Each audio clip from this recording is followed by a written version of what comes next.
नमस्कार, मैं हूं अंजलि और आप देख रहे हैं निस्वार्थ समाचार 24/7।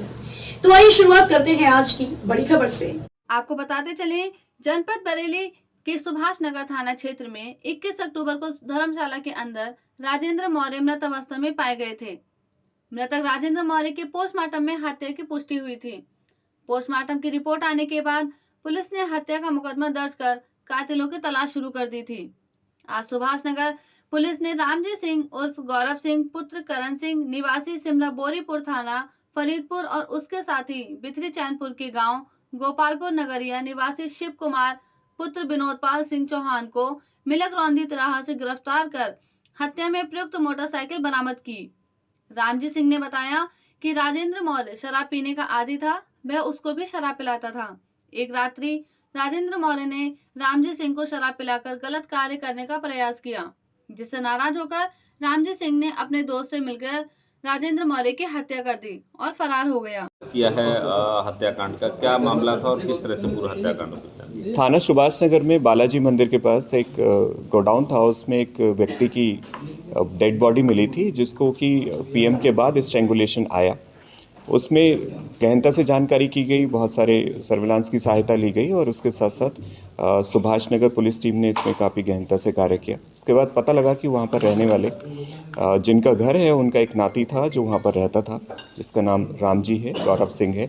उसका एक साथी है जिसका नाम शिव कुमार है। उन दोनों ने कतिपय उसकी पत्नी के ऊपर लेकर टिप्पणी को लेकर और उसके साथ गलत कार्यों को लेकर उसका मर्डर किया।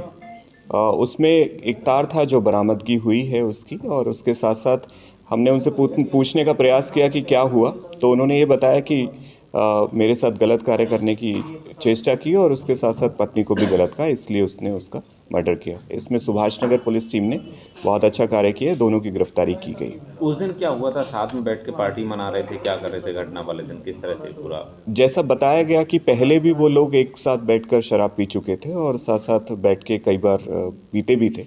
तो उस दिन भी इन्होंने कहा कि दारू पी गई तीनों के द्वारा, और फिर उसके बाद जब वो बेहोशी की हालत में था, ये भी शराब के नशे में थे, तो उसके साथ साथ इन्होंने इसका गला दबाकर हत्या कर दी। कैसे पुलिस को लीड मिली कि ये आरोपी निकले, कैसे पूछताछ में? एक छोटा सा क्लू था जिसमें ये पता लगा कि आरोपी द्वारा बताया गया था कि मैं 2-3 दिन के लिए बाहर था, लेकिन जब उसमें देखा गया, सर्विलांस की सहायता ली गई और अन्य लोगों से पूछताछ की गई गहनता से, तो वो बाहर नहीं गया था, घर पे ही रहा था और आसपास रहा था, घर के आसपास। तो उससे सुई गहराई और फिर उसके बाद धीरे धीरे कड़ी जुलती गई और उसमें घटना का नापलट किया। दोनों आरोपी आपस में दोस्त हैं, क्या है इनका रिलेशन? क्या ये जैसा बताया गया है दोनों के द्वारा कि हम 9th क्लास से एक दूसरे के साथ पढ़ते थे और अच्छे बुरे में दोनों में साथ रहे हैं। तो उसने बताया कि इससे अच्छा जिससे मैं डिस्कस कर सकता था उससे डिस्कस किया, फिर उसके बाद इसमें इस तरीके की घटना आपेश में की।